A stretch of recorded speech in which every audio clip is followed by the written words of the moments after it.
The acquisition of new weapons within any game is often filled with possibilities, and that's because as you venture forth on your quest, the weapons you find will make tackling certain types of enemies much easier, or will just suit your playstyle better. Within the Final Fantasy VII Remake, this is very much the case. Each character has 6 weapons that can be acquired as you play through the experience, and they aren't by any means equal. Each has strengths and weaknesses in their basic form, but as we'll cover in this video, thanks to the weapon upgrade system, they can be modified to suit playstyles and enhance what they bring to the table as you progress through the game. Central to this are skill points, or SP. These can be used to unlock nodes within the weapon upgrade system that help to improve a weapon's stats, while also giving access to unique traits. And as your weapon level increases through the acquisition of SP, more subcores become available, allowing more nodes to be unlocked. In the initial sense, SP will come primarily from leveling up your characters, but a secondary source is through the acquisition of manuscripts. You can obtain some of these on your initial playthrough, like the ones at Moggy's shop, but most will be acquired when playing through the game on hard, and these manuscripts hold the key to unlocking every weapon's full potential, which can have an impact on how you use characters in combat. Now, while there are no set roles for each character, in a traditional sense, basic stats do denote certain styles of play.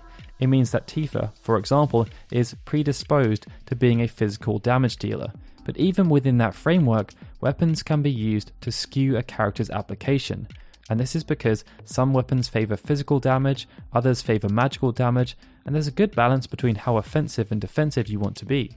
It's also worth noting that just because a weapon is acquired early on in the game, that doesn't mean it will be useless late game. You will, of course, want to switch around to learn each weapon's unique ability, but weapons such as the Buster Sword see incredible stat growth through the weapon upgrade system, as its final stats end up being 300% higher than when you first acquire it.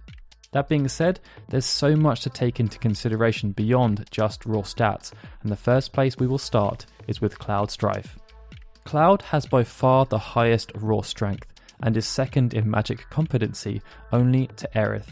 Even though his default attacks are physical, it makes Cloud well balanced, and it harkens back to his designation as a Mystic Knight in an early version of the original Final Fantasy VII. It makes sense then that his weapons are pretty balanced in terms of boosting both attack and magic attack. There are 2 outliers here though, Hard Edge and the Mythril Saber.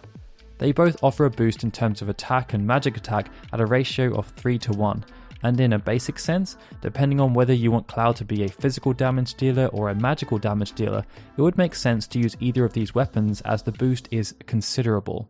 Endgame, Hard Edge has 137 attack, and the Mythril Saber has 138 magic attack. Their usage intent is pretty obvious, but for the weapons that are more well-rounded in their stats, it's important to note the unique traits they bring, and these will suit different playstyles.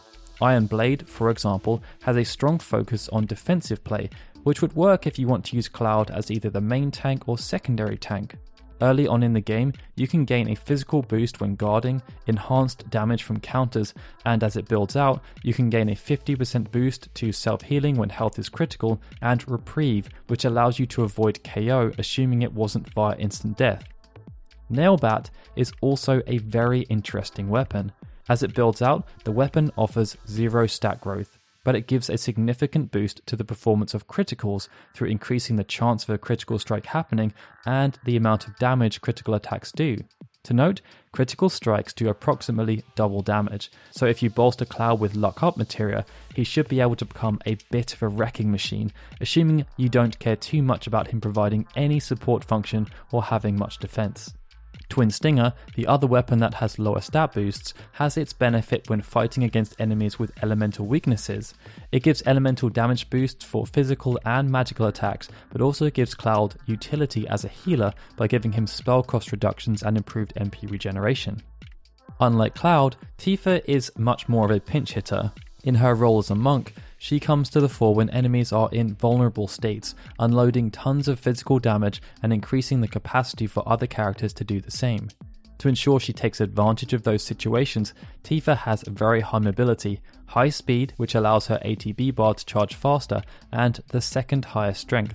Her weapons are therefore geared around maximizing these aspects of her character, and there's a strong bias towards improving attack as opposed to magic attack. In terms of raw power, the metal knuckles win by a landslide. Even though they are acquired quite early on, no other weapon that Tifa can use has more attack, and by the end of the game, this is amplified in a significant manner, with the metal knuckles having 37% more attack than the feather gloves, which have the second highest. The metal knuckles can also boost damage when attacking from the rear and improve Tifa's ATB charge rate, making them great for sustained pressure. But that's not to say it's the de facto choice for Tifa. If you want her to be a bit more well-rounded, the feathered gloves offer a nice balance between physical and magical damage while building upon the unique bonuses featured on the metal knuckles. They have ATB charge, rear damage boosts, but also HP recovery when attacking staggered enemies and percentage boosts to standard and aerial attacks. In addition, it also has a 70% chance of entering into a fight with the higher key state, the joint highest of any of Tifa's weapons. To make Tifa more of a mage, you'd need to think about upgrading the Mythril claws. They have a heavy bias towards magic attacks, granting spell cost reductions and boosts to elemental magic. Sonic Strikers are then similar to Cloud's Twin Stinger, offering boosts when fighting against enemies with elemental weaknesses, and Purple Rain then offers a similar function to Cloud's Nailbat in that it's focused around critical damage. It differs though, in that while it doesn't come with the same stat nerfs, its boosts aren't quite as extreme in terms of damage output, focusing around making Tifa more stable by providing plenty of increases to HP. Moving on to Barrett, he fulfills two roles within the Final Fantasy VII Remake's gameplay setup. He gives utility as someone who can attack long range, and thanks to his high vitality, he's also a physical damage sponge, making him a decent tank. The downside is that Barrett is pretty much the weakest in every other stat area. What makes Barrett quite unique though, is that he can also be changed into a standard melee fighter thanks to the steel pincers and the wrecking ball, and he can, despite his stats fighting hard against it, also be a decent caster. Steel pincers are perhaps the most well-rounded weapon in this regard, and offer the biggest overall boost in terms of Barrett's stats, but they don't excel at anything in particular, and like the wrecking ball, which has the most raw physical damage, using these two weapons comes at a cost, as to gain access you need to compromise on Barrett's utility. He will still be able to use his long-range abilities, but his standard attack will be ground-based and slow, and in many of the game's tougher fights, this is pretty useless. If you're looking for pure long-ranged physical damage, then the best option is Big Bertha. It's quite tame in comparison to the stat increases seen within Cloud and Tifa's weapon selections, but it gets the job done, and it also does a good job of transforming Barrett into a paladin. It offers increases to attack when HP is high, defense and self-healing boosts when HP is low, and huge increases to his maximum HP. Perhaps the most interesting weapon though is the EKG cannon. You acquire it last after offering Deputy Mayor Hart 10,000 gil, and in terms of base stats, its magic attack is way higher than anything prior, also offering decent physical damage. But as the weapon builds out, while its magical damage gets amplified further, its physical damage ends up being the worst of the bunch. To help offset this, the probability of critical strikes is increased, the damage of criticals is increased, and the damage of overcharge is also increased, which makes it pretty well balanced if you also want to have Barrett as a sneaky magic user. And on the subject of magic users, Aerith Gainsborough is by far the best in this regard. To counterbalance her poor strength, vitality and speed, Aerith has the highest magic and spirit. This means she can deal massive amounts of magic damage while also being a great healer, and her weapons reflect that. Unlike the other three characters, there is a very strong bias towards magical attack in every single weapon, and this is only accentuated further as Aerith's weapons build out, as there are no increases to the attack stat on any of them. In terms of raw stats, the Mythril Rod is the easy winner for Aerith. It offers a huge boost to her magic attack, but the downside is that it offers almost nothing else in terms of unique traits. For those who are a bit less gung-ho, it makes the reinforced staff a bit more appealing. This comes with a slight reduction in magic attack, but in the right hands can make Aerith very dangerous. It gives a damage boost when casting with high HP, and also increases the damage output of Tempest. In addition, defense is increased when guarding, and self-healing is more effective when cast in a low HP state. The Arcane Scepter is perhaps more suited to those who want to use Aerith as a more traditional black mage. It gives increases to elemental magic, has MP cost reduction on offensive spells, increases MP regeneration, and also offers elemental magic defense. But if you're looking to go a bit more unorthodox, making Aerith much more of a long-range damage dealer using her standard attacks, then the bladed staff is a decent option. Now, unlike many of the other weapons, if you're going to miss one weapon on your playthrough, this will be it, as it has to be stolen from the Eligor. And much like Cloud's Nail Bat and Tifa's Purple Rain, it offers an increase to the probability of critical strikes landing and the amount of damage those critical strikes do, while also giving access to Stagger Siphon and extra damage to enemies with body parts. It means that Aerith, much like the other three characters, can see her utility shift depending on which weapon you choose to equip, and I think it's nice that the developers took the time to make the weapons so different, as opposed to just being a carbon copy of each other, but with a linear progression in terms of stats.